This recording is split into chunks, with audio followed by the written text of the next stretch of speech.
સુરતથી સમાચાર, જ્યાં પોસ્ટમાં આવેલા ડ્રગ્સ કેસમાં યશ છાબરાની ધરપકડ થઈ છે। ચેન્નઈ પોલીસે નર્મદનગરમાં રહેતા 26 વર્ષીય આ આરોપીની ધરપકડ કરી લીધી છે। નબીરાએ એલએસડી ડ્રગ્સના 2900 બ્લોટ્સ નેધરલેન્ડથી મંગાવ્યાનો ઘટસ્ફોટ થઈ રહ્યો છે। આરોપીએ ડ્રગ્સનો વેપલો સુરતમાં વેચ્યાનો તપાસમાં ખુલાસો થઈ ગયો। જાન્યુઆરી, એપ્રિલ અને મે મહિનામાં તેણે આ ડ્રગ્સ મંગાવ્યું હતું। ચેન્નાઈ પોસ્ટ ઓફિસમાંથી આંતરરાષ્ટ્રીય એલએસડી ડ્રગ્સ રેકેટનો આ પર્દાફાશ થયો છે। આરોપી યશ છાબરા સુરતના કાપડ વેપારીનો પુત્ર હોવાની માહિતી ખુલી છે। આરોપી ક્રિપ્ટોકરન્સીથી ડાર્ક વેબ પરથી ડ્રગ્સ મંગાવતો હતો। આરોપી પાસેથી એલએસડી ડ્રગ્સ જપ્ત કરી વધુ કાર્યવાહી હાથ ધરી છે। અત્રે મહત્વપૂર્ણ છે કે આરોપી યશ ડાર્ક વેબના ડ્રગ હબ પ્લેટફોર્મ પર અહીં શાઇકી શોપ નામના વિદેશી વેન્ડર પાસેથી નિયમિત રીતે ડ્રગ્સ મંગાવતો હતો। પોસ્ટમાં જે પાર્સલ આવ્યું તેને નાર્કોટિક્સના સ્ટાફની હાજરીમાં ખોલવામાં આવ્યું હતું, જેમાં એલએસડી ડ્રગ્સ નીકળ્યું હતું। હાલ ચેન્નઈ પોલીસે આરોપીની ધરપકડ કરી આ મામલે વધુ કાર્યવાહી હાથ ધરી છે।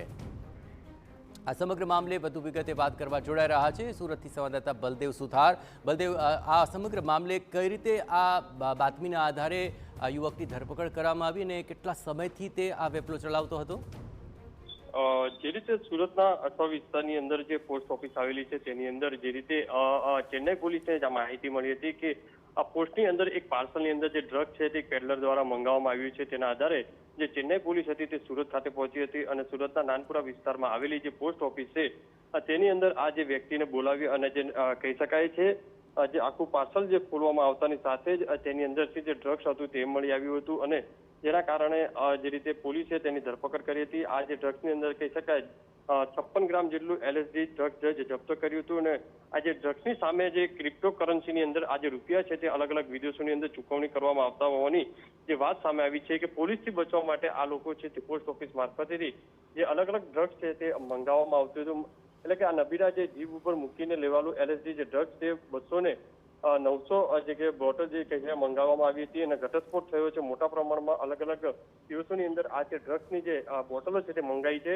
હાલમાં તો ચેન્નઈ પોલીસે આ યુવકને સુરત કોર્ટમાં રજૂ કરી અને તેને જે ચેન્નઈ ખાતે લઈ જવા માટેની જે પ્રક્રિયા છે તે હાથ ધરી છે અને આવનારા દિવસની અંદર મોટો ઘટસ્ફોટ થઈ શકે તેવી શક્યતા વ્યક્ત કરવામાં આવી રહી છે।